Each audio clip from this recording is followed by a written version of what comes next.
My parents demanded I give my salary to my sister so she could take a $25,000 school trip after she exposed my side hustle, but when I moved out, they begged me to return because they couldn't pay bills without me. So, I'm 23, just graduated last year. I work full-time in an office job I got through a friend, and I've got a solid side hustle doing tech support for small businesses under the table. Like actually under the table, cash only, no paper trail, and it helped me pay off most of my student loans in less than a year. I live in a high cost of living area, and without that side gig, I wouldn't be able to save anything.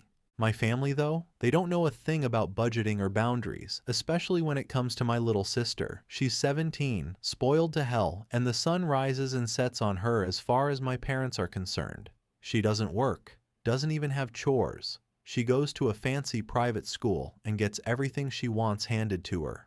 I'm talking new clothes every month, a car at 16, weekend trips with friends. Meanwhile, I was working part-time at 15 and paying for my own phone by 16. My sister found out about my side hustle a few months ago. She was snooping through my room. Yes, at 17 years old, she still acts like she's 12, and saw a wad of cash I hadn't deposited yet. I didn't even know she saw it until about a week later when my mom cornered me in the kitchen asking if I was doing something illegal. I laughed at first, thinking she was joking, but she wasn't. My sister told her I was hiding money and probably selling something.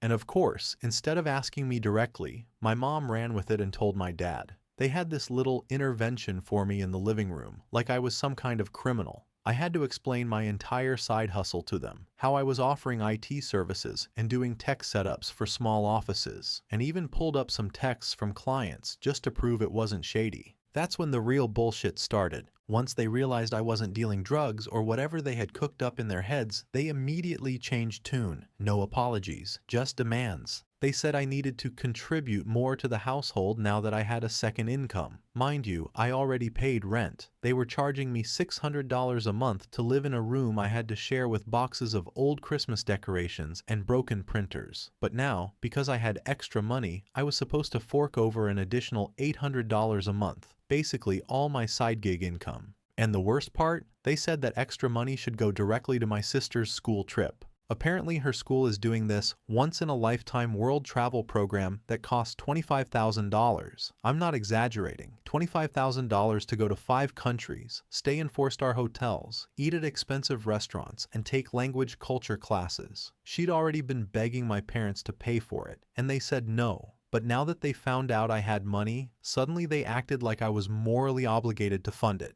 They told me, word for word, she only has one childhood.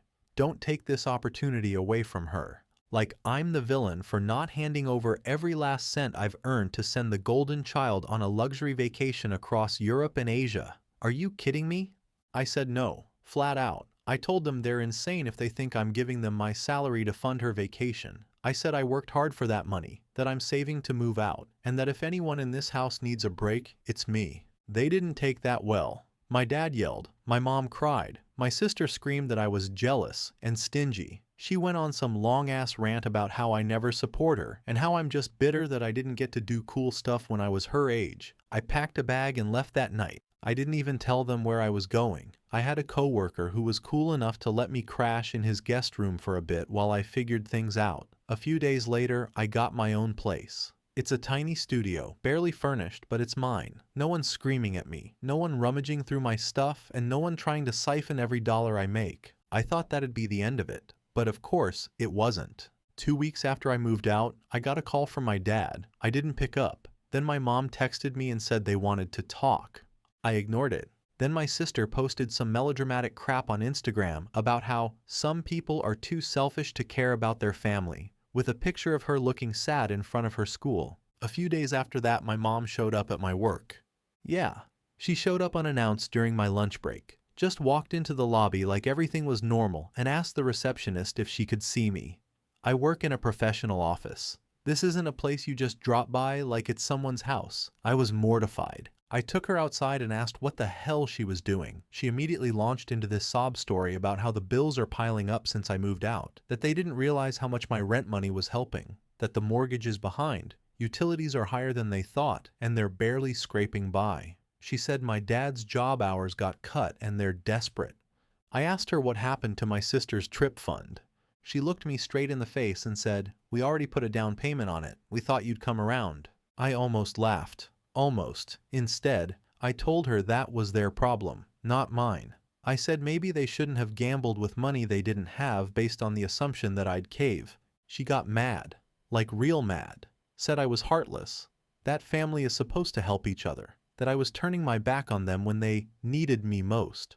I said no. Again. Told her I wasn't coming back. I wasn't paying their bills, and if they show up at my work again, I'll report it. She left in tears, and I haven't heard from them since. At least not directly. But I've had mutual family members reaching out, asking why I'm being so cold. Apparently my parents are spinning the story like I abandoned them, like I was freeloading the whole time and now I'm punishing them for catching me. I've stayed quiet, haven't said a word online, haven't reached out to anyone in the family. But now I'm thinking, maybe I should. Because I'm tired of being the bad guy in their made-up narrative, and I have receipts, I have texts, I have proof, and now I've got my own place, my own income, and no reason to keep biting my tongue. Update 1. I cut them off completely, so they sent my sister to my apartment with a guilt letter and a Venmo request. After my mom ambushed me at work and I shut that down, I went fully no contact, blocked their numbers, filtered their emails to spam, and made all my socials private. For the first time in my life, I felt like I could breathe. I could go home, lock the door, and not worry about hearing someone screaming at me over utility bills or getting my door kicked open because my sister needed to borrow something again. I thought the silence meant they got the message. Nah, they were just regrouping. About 3 weeks after I went full NC, I got home from work to find an envelope taped to my door. Just a plain white letter-sized envelope with my name written on it in my sister's handwriting. Inside was a 2-page letter. And yes, I mean a handwritten letter like we're living in 1985 or something. But it wasn't even from her. It was clearly dictated by my parents and just written by her to soften the blow. The first line was, "We didn't raise you to be like this." Like what? Independent? Not a financial doormat? Cool. The rest of it was a mess of emotional manipulation dressed up like some Hallmark guilt trip. They talked about how they sacrificed everything to give me a good life. They didn't. How my sister is heartbroken over missing her trip. She's not. She's just mad she didn't get her way. And how they don't want to lose their son over something as meaningless as money. Then, near the bottom of the second page, they said this. "We know you have the means. You're just choosing to be selfish. The deposit was $5,000 and the remaining $20,000 is due next month. We're asking you to do the right thing and send the money to my sister's Venmo." They literally wrote, "Do the right thing," like they were casting me in some Lifetime special as the cold older brother who needed to be redeemed through forced generosity. Attached to the letter was a printed QR code to her Venmo. I'm not joking. They actually printed it out and paperclipped it to the letter like that would somehow make me scan it and send 5 figures out of pure sibling guilt. And the worst part? My sister didn't even knock. She didn't try to talk to me. She literally just taped it to my door and left. Coward move. I didn't respond. I was so stunned I just sat there reading it over and over again, like maybe I missed the part where they apologized or offered to pay me back or, hell, even acknowledged that they were asking for 25 freaking grand after treating me like garbage. But nope, not a word of ownership, just pure expectation. I showed the letter to a couple friends. One of them thought it was a joke. The other was so pissed off on my behalf that she offered to post it online for me just so people could see how insane my family is. I told her not to, but I'm not gonna lie, I thought about it. After that, I changed the locks on my apartment. I don't think they ever had a spare, but I wasn't taking chances. I also set up a camera facing my door. Cheap little thing, nothing fancy, but enough that if anyone else tries to leave me a guilt bomb, I'll catch them in the act.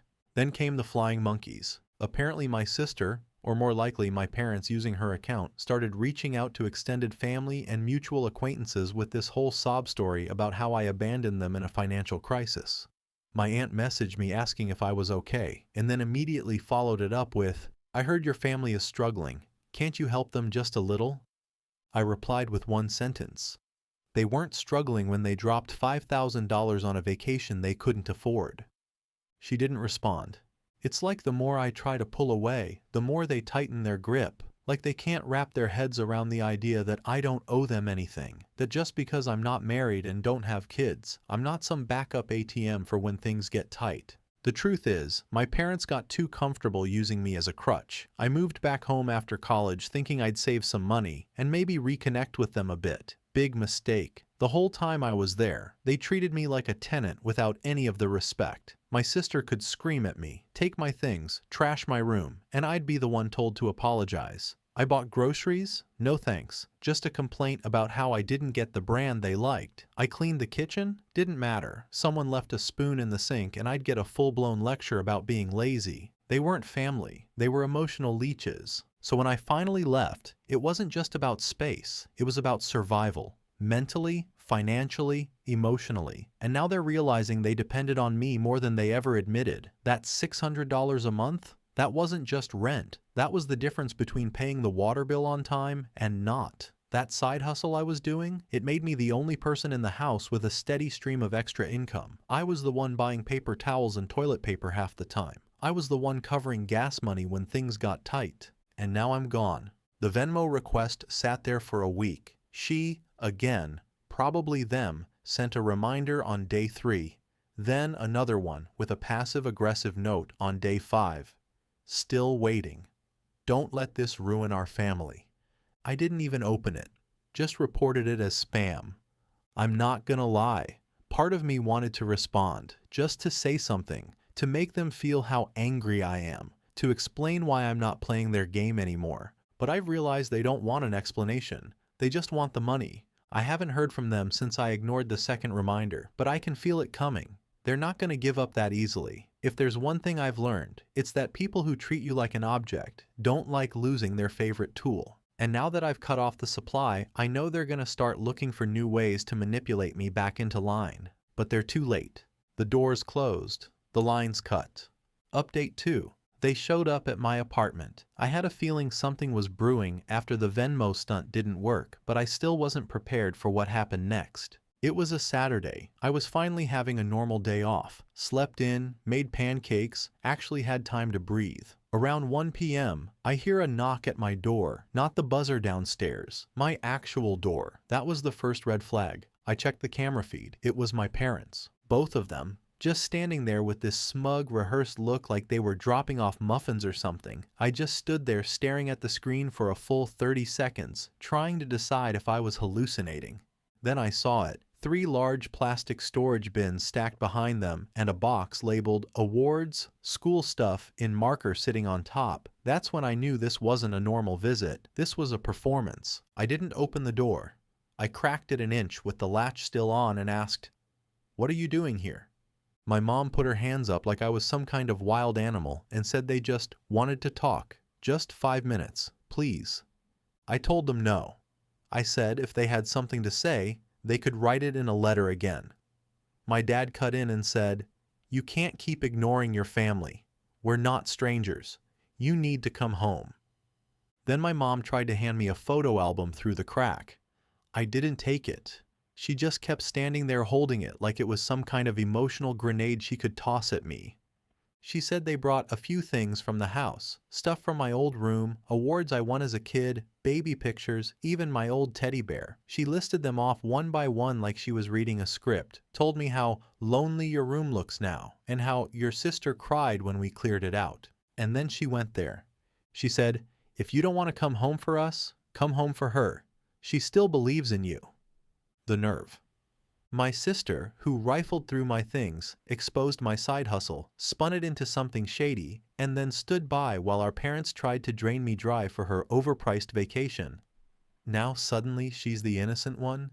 The emotional glue I'm supposed to come back for?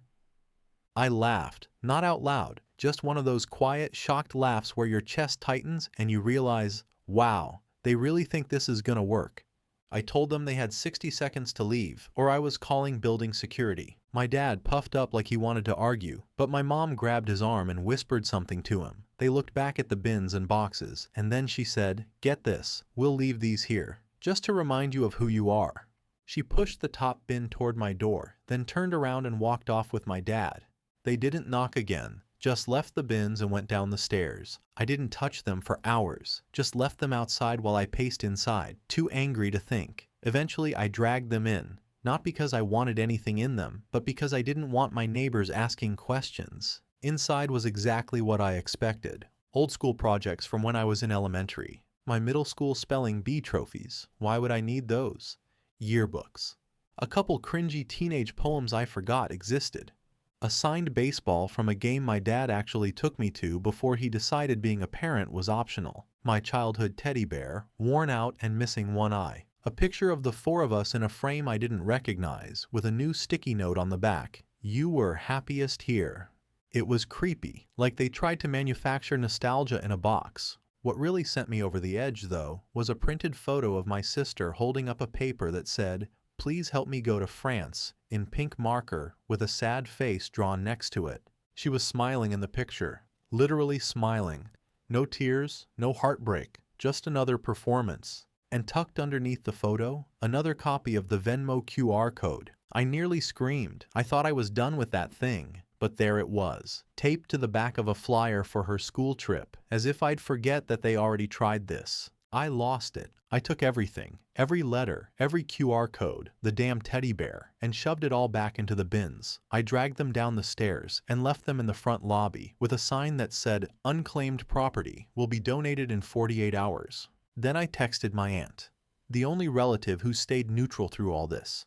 I told her what happened, sent her pictures of the letter and bins, and asked her to tell my parents that if they try another stunt like this, I will file a formal report for harassment. She didn't argue, just said, "I'm sorry, I had no idea it was still this bad." The next day, the bins were gone. Not sure if someone picked them up or if my parents came back for them. Don't really care. All I know is, this was a last-ditch effort. They don't have control anymore. And now they're trying to rewrite the past into something sentimental so they can manipulate me with nostalgia. But it's not gonna work. I don't feel warmth when I see those pictures. I feel like I'm looking at a fake version of my own childhood, one that only existed when there were witnesses around.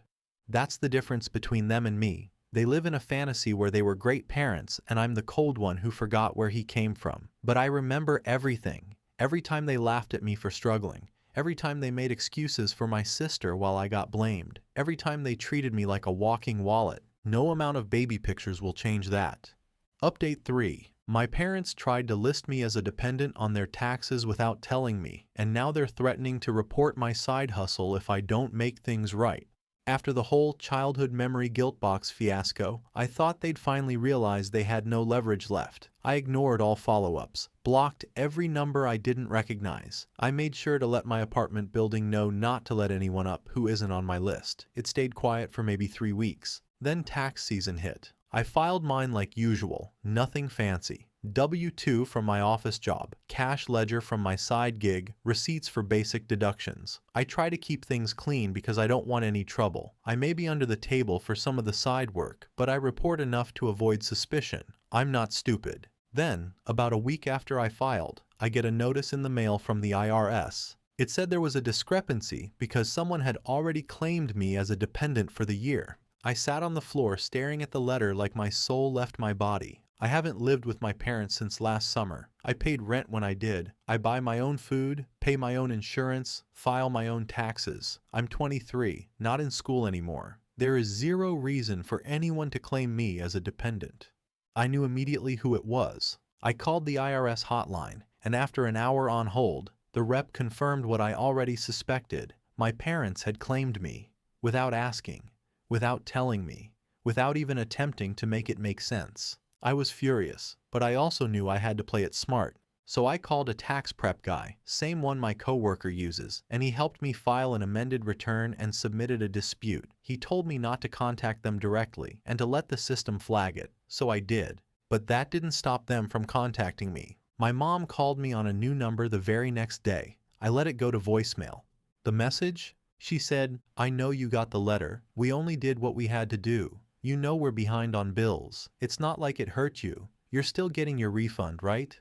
Then she dropped the real reason for the call. She said if I continue to cause problems, they'd be forced to tell the IRS about my side hustle in detail. Let that sink in. They fraudulently claimed me on their taxes without my knowledge, and now they're threatening to report me for tax evasion if I don't let it go. I wanted to scream. I saved that voicemail, made 3 copies, uploaded one to my cloud drive, sent one to my lawyer friend, and kept the third on a flash drive just in case. That's right, I called in legal backup. My friend isn't a tax lawyer, but she pointed me towards someone who is. We had a consultation.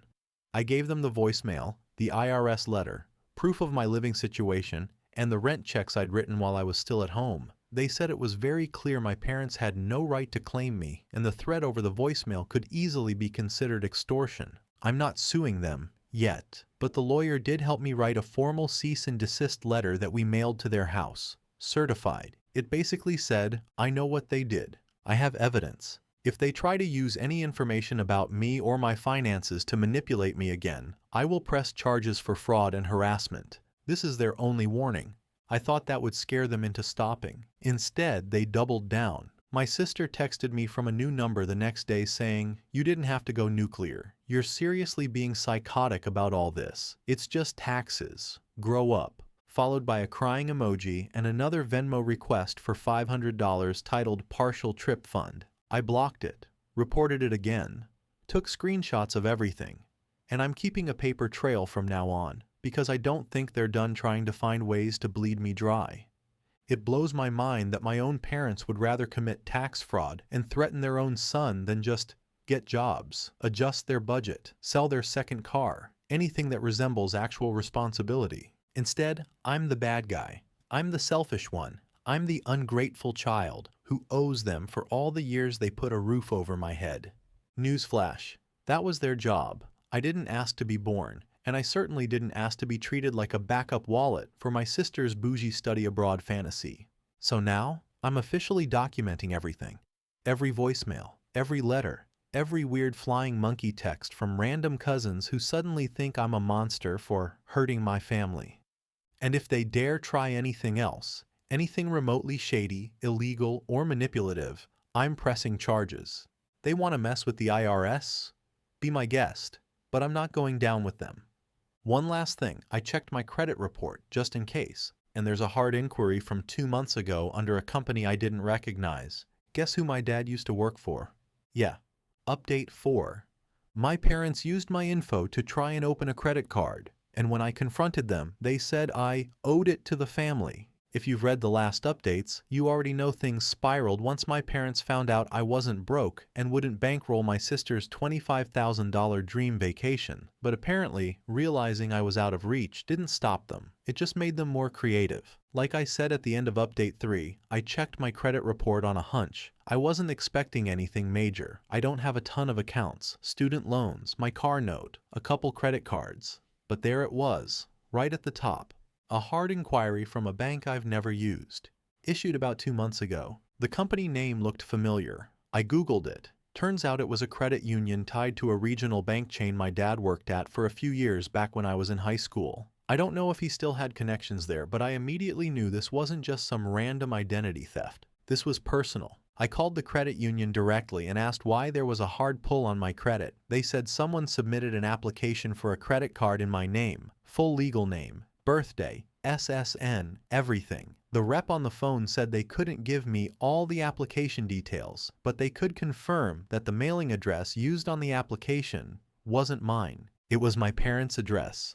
I swear I went cold for like 5 minutes just standing in my living room, phone pressed to my ear, barely breathing. I asked them to flag it for fraud, and the rep transferred me to their fraud department. I went through the whole story, how I'd recently cut off contact with my parents, how they've already tried to manipulate me financially, and how I was worried they were escalating. They opened an investigation and told me they'd send a letter confirming the inquiry and their findings once it was complete. I hung up and just sat there. It didn't even feel real. Who the hell does this to their own kid? Then I realized I had to confront them, not because I wanted closure, but because if they actually opened an account in my name, I needed them to say it out loud so I could use it.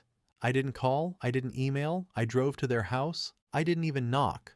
I parked on the street and waited until my dad opened the garage to take out the trash. The moment he saw me, his whole face dropped like I'd caught him sneaking out of a crime scene. I didn't yell, I didn't even raise my voice. I just asked one thing.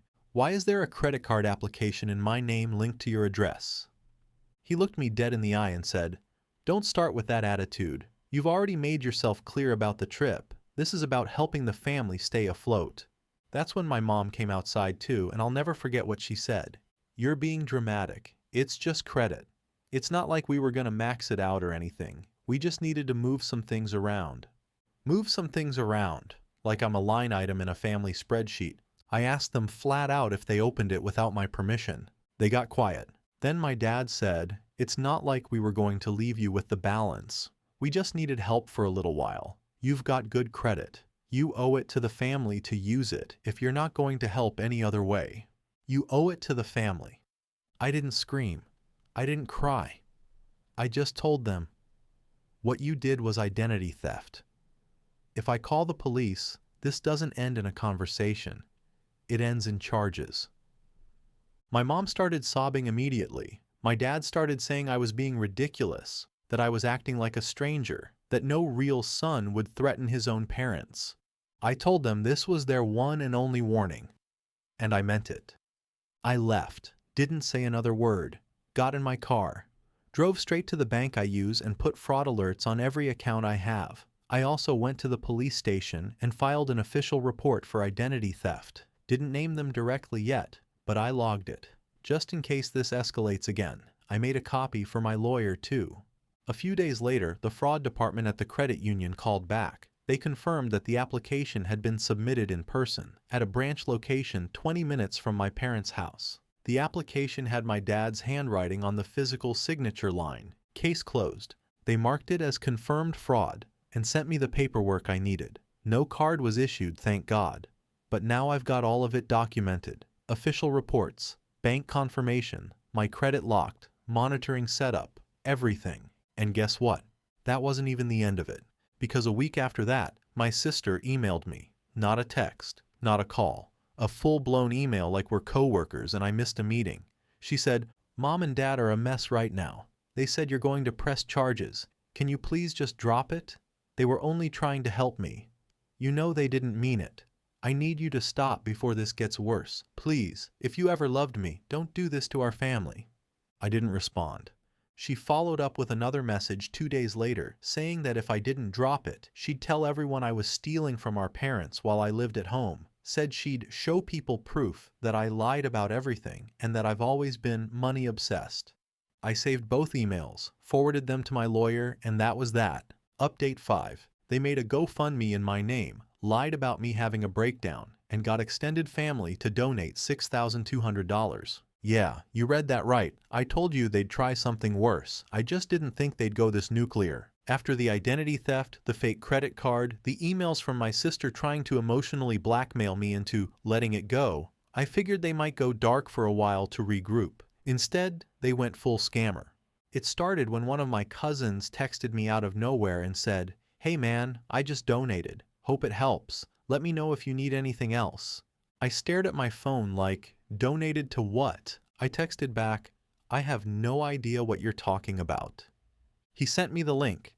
They started a GoFundMe with my name, my photo, and a full story about how I suffered a mental health collapse, lost my job, and had to move into a motel, and how they were doing everything they could to help me recover. I swear I nearly threw my phone across the room. It had pictures of me from high school, one of me at graduation, a cropped photo of me from my work profile. The description was full of lies, said I'd been in and out of psychiatric care, that I was estranged from my entire support system, and that any help would go directly to supporting my treatment and recovery. The kicker?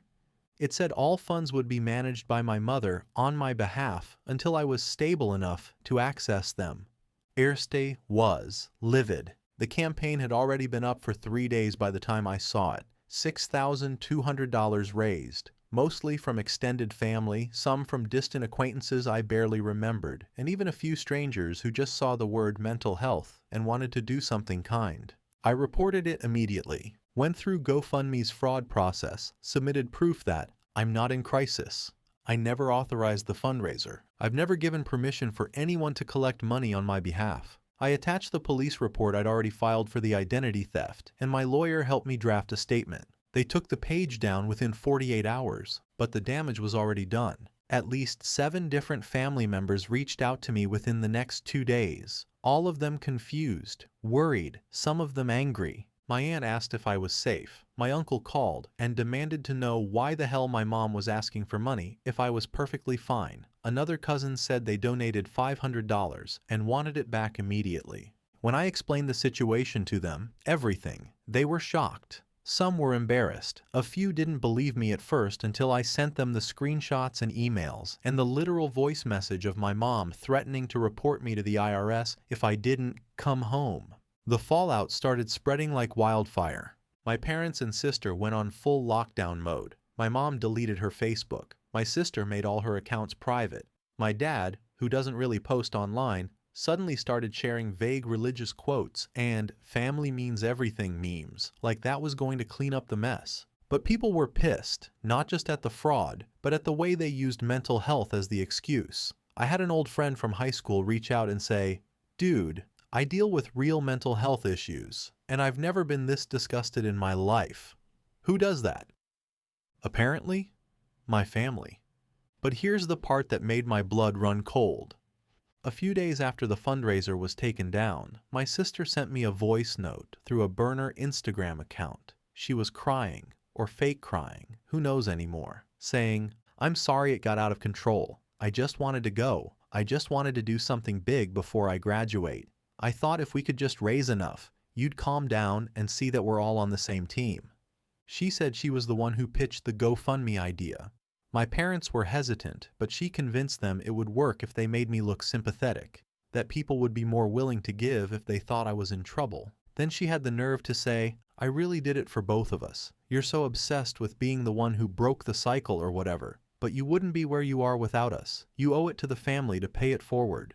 That phrase again, you owe it. Like I'm some family trust fund with legs, like the years I spent working, saving, getting spit on by customers, hiding my cash gig, scraping together enough to move out. All of that is just a resource for them to claim when convenient. They don't see me as a person, just a vessel for their comfort. I didn't reply, just saved the voice note and passed it to my lawyer, who's now putting together a harassment file. He said we're nearing the threshold for an actual civil case, but I'm honestly not even focused on revenge anymore. At this point, it's survival. I froze my credit. I scrubbed my name off every traceable database I could. I paid for ID protection services, and I've been warning every single friend, coworker, and casual acquaintance not to believe anything they hear from my family. That GoFundMe wasn't for me, and it wasn't for the trip. They used that money to catch up on their mortgage. I know this because my cousin, one of the donors, went over there to confront them and asked point blank. My dad didn't deny it, just said, "We had to take care of the house first. That's our priority." Of course it is, because that's always been the real goal. Keep the image, keep the house, keep the mask, even if it means turning their own son into a sob story and committing fraud to make it happen. I'm done being shocked. I'm done hoping they'll hit a rock bottom and change. I'm done expecting anything except escalation. So yeah, they made a fake GoFundMe for me, pocketed the money, and told everyone I was having a breakdown. And now, I'm pressing charges. Update 6. I filed charges, got a restraining order, and my parents' house is now at risk. They called me a monster after they used my identity to try and open a credit card, created a fake GoFundMe using my name and face, and told our entire extended family that I had a mental breakdown to cover their own debts. I finally did it. I filed charges. And no, I don't feel guilty. I don't feel conflicted. I feel like I can finally sleep without looking over my shoulder. No one should ever have to build a case against their own parents. But I did, because they forced me to, because they don't understand boundaries, because no doesn't exist in their vocabulary. I spent the last month working with a lawyer to gather everything. Here's what we included in the file. Police report for the fraudulent credit card application. Voicemail where my mom threatened to report my side hustle if I didn't give them money. The entire GoFundMe campaign, screenshots, descriptions, donation records, takedown receipts. Emails from my sister threatening to expose me and ruin my name. The voice note where she admits the fundraiser was her idea. IRS notice showing they falsely claimed me as a dependent. Statements from multiple family members who donated and confirmed my parents misrepresented the situation. Everything. Neatly packaged, cross-referenced, dated, backed up in triplicate. My lawyer submitted formal complaints to the IRS for tax fraud, the FTC for identity theft, GoFundMe for fraud, already acknowledged and flagged, and finally, a civil harassment suit filed through my local court with my parents and sister as named individuals. I also applied for and was granted a restraining order against all three. Yes, even my sister. The judge reviewed the documentation and granted a 1-year order with 0 contact, no calls, no texts, no showing up, no using friends or family as intermediaries. If they violate it even once, I can have them arrested. The papers were served last Friday. According to my aunt, who's been on my side throughout this, it didn't go over well. Apparently, my dad lost it when he got the envelope, threw it across the living room, called me every name in the book, claimed I was trying to destroy them, said I was a traitor and not his son anymore. My mom had a full-on meltdown and kept screaming that she didn't deserve this, that all they wanted was for the family to stay together, you know? After they tried to steal from me, lie about me, exploit me, blackmail me, frame me as mentally ill, use donations meant for me to cover their mortgage, and then turn around and say I'm the one tearing the family apart. Right, here's the kicker. Because of all this, their financial situation is finally unraveling. I'm not saying I caused it, I didn't. They did. But now that I've cut off every path they were using to siphon money, there's nothing left to plug the holes. The GoFundMe was shut down. Donations refunded. My side hustle isn't theirs to leech off anymore. They're no longer getting rent from me, and they owe legal fees now, real ones. I found out through that same aunt that they've missed 2 mortgage payments. Their lender already issued a warning. If they miss a third, the house could go into pre-foreclosure. They're scrambling, calling every relative they haven't already pissed off, begging for help, telling half the story, leaving out the part where they tried to defraud their own son, and nobody's biting. You know why? Because I wasn't the only person they've done this to. I was just the first one to say enough. My uncle, mom's brother, told me he caught my mom trying to convince their elderly parents, my grandparents, to take out a loan just in case something happens to the house. She told them it was temporary, that I cut them off unexpectedly, and that it was all part of a misunderstanding. My uncle shut that down. Hard. He told them if they touched their parents' money, he'd get adult protective services involved. He's done with their manipulations. And now he's telling the rest of the family everything, including about the restraining order and court filings. The house of cards is falling, and I'm not standing under it anymore. And to the people asking, no, I don't feel bad, not even a little. These people weaponized love. They weaponized family. They saw me not as a son or a brother, but as a resource. And when I stopped being useful, they tried to tear me down. The last few years of my life were a slow burn of realizing my family never saw me as an equal, just a tool, a piggy bank, a backup plan. But guess what? The plans changed. I have my own place. I have my own income. I have peace. And I will never, ever let them back in. Not after what they did. They made me the villain to cover their failures. So now, they get to live with that. And if the house goes, if the bills pile up, if they have to finally face the consequences of every bridge they burned, that's not on me, that's on them. Final update. My sister violated the restraining order by contacting my landlord. Now she's facing charges. To anyone who's been following, you already know the history. How my parents tried to financially leech off me, pushed me to fund a $25,000 school trip for my sister, falsely claimed me on their taxes, attempted credit fraud, and created a fake fundraiser saying I had a breakdown just so they could pay their mortgage. I cut contact, I filed reports, I got a restraining order, and still, they couldn't leave me alone. I got a knock at my door from my landlord last Tuesday, super chill guy, older, laid back, barely ever talks to me unless something needs fixing. I was confused because I just paid rent and there were no maintenance issues. He comes in holding a folded piece of paper and says, "Hey, I wasn't sure if I should bring this to you, but I figured something weird was going on." I open it. It's a letter, printed, no envelope, no return address. It said, and I kid you not, "I am reaching out on behalf of my full name, who has been under immense psychological and emotional stress. His recent behavior has concerned our family deeply, and we believe he may not be in a fit state to manage his own affairs. We kindly ask that you monitor his living situation and alert us if he shows signs of instability or mental decline. We are his family. Please do not tell him we contacted you. We're only trying to help. Signed, Concerned Family Member. I stared at the paper for a solid minute, frozen. My landlord watched me and just said, "Yeah, I figured you'd want to see that." It was obvious who sent it. The phrasing, the tone, the obsession with control disguised as concern.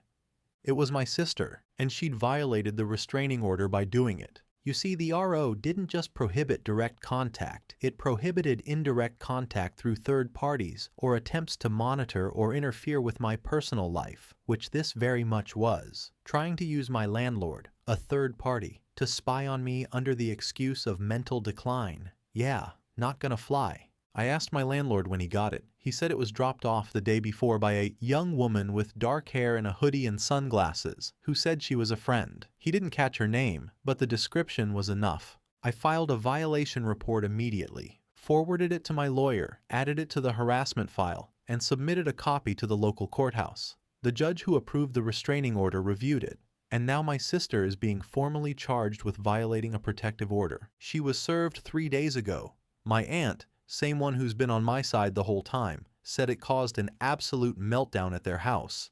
My sister cried. My mom cried harder. My dad tried to reason with the police. They all swore it was a mistake, that she just wanted to make sure I was okay. Sure, just like she wanted to help when she created a fake GoFundMe. Just like she wanted to support the family when she tried to make me pay for her vacation. Just like she didn't mean anything when she threatened to ruin my reputation with lies. This wasn't concern.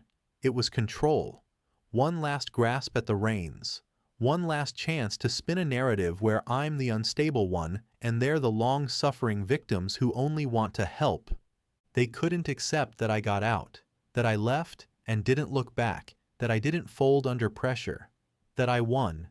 The credit card fraud, that shit's confirmed. There's an active investigation and my dad's name is on it. The bank's monitoring their accounts now. I don't know what happens next, but they're being watched. Finally. The IRS stuff, still in motion. Haven't heard anything final yet, but they're digging into the tax fraud, and I handed them everything. Copies, dates, voicemails. I'm not playing anymore. The GoFundMe, gone, nuked, flagged as fraud. GoFundMe shut it down and started refunding people. And yeah, the family is pissed because now everyone knows the trip wasn't for my sister. It was to bail them out of their mortgage hole. Speaking of which, the house? Officially in pre-foreclosure. According to my cousin, the bank sent a notice last week. They've missed too many payments and have no way to cover it now that I'm out of the picture. Oh, and my sister.